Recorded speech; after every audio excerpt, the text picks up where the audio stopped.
भोजपुरी मैथिली समाज के हमर प्रणाम। नया बरस और गणतंत्र दिवस के हार्दिक बधाई। इस अवसर के साथ ही साथ आज से कन्या शिशु सप्ताह शुरू हो रहे बा। एगो कविता लिखे पर नया बरस के पहले की कविता। नया बरस के पहले की कविता के इंतजार कई, नया बरस के पहले की कविता के इंतजार कई, जैसे के उत्साह में भरी के भोरे सांझे नवजात लड़का के मसूड़ा पर दूध के पहला दांत अंगुरी से टटोलन। नया बरस के पहले की कविता के इंतजार कई, जैसे कि उत्साह में भरी के भोर सांझ नवजात लड़का के मसूड़ा पर दूध के पहला दांत अंगुली से टटोलल।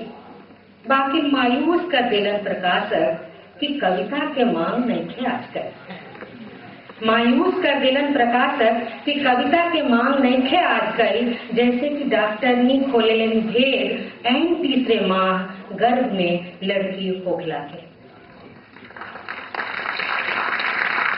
मायूसी होला कि का राखल बा कोनो लड़की ऐसन कविता के रच के।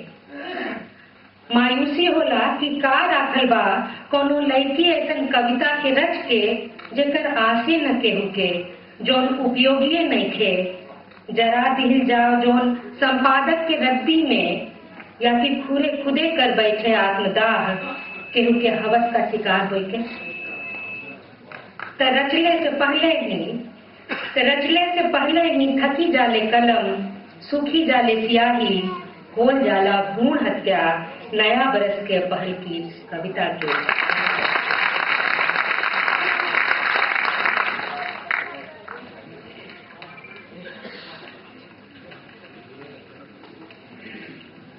हमारा देश नित नया त्योहार का देश बा। गए बहुत बसंत पंचमी के उत्सव रहे। हमने लेखक सबके एक खास महात्म बा, तो प्रस्तुत बा एगो कविता इहे पर। बसंत के रोज के पंचमी।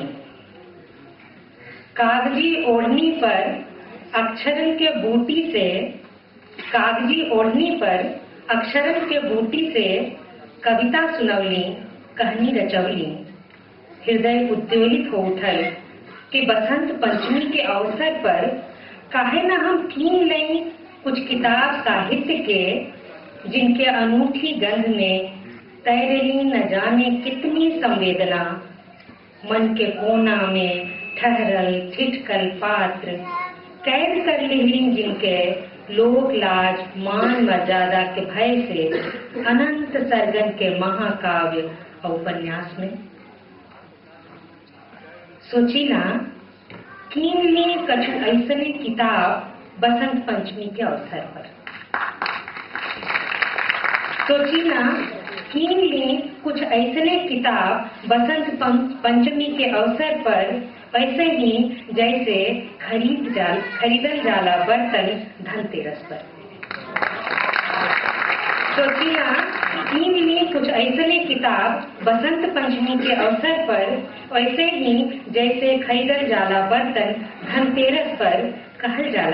कहल जाला भरल रहने कटोरा धन अधान से, जैसे कि भरल रहने किताब अपरिमित ज्ञान से।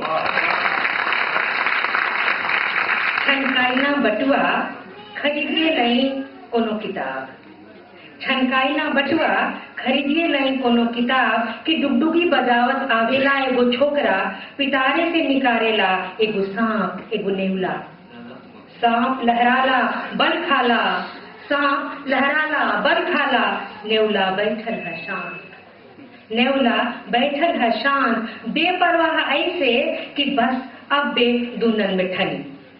ठनिए गेली जंग, ठनिए गैली जंग किताब और बर्तनन के बीच।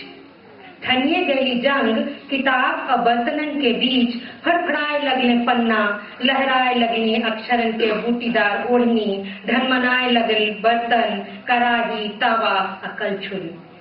ध्यान आई हमरा कि टूट गई है तवा का मूठ। ध्यान आई हमरा कि टूट गई है तवा के मूठ, रोजे दिक्कत होला रोटी फुलवला में। घर तेरस का दूर बा भई, बाकी रोज का दिक्कत है।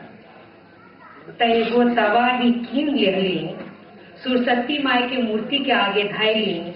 माँ रोटिए कविता है, रोटिए कहे।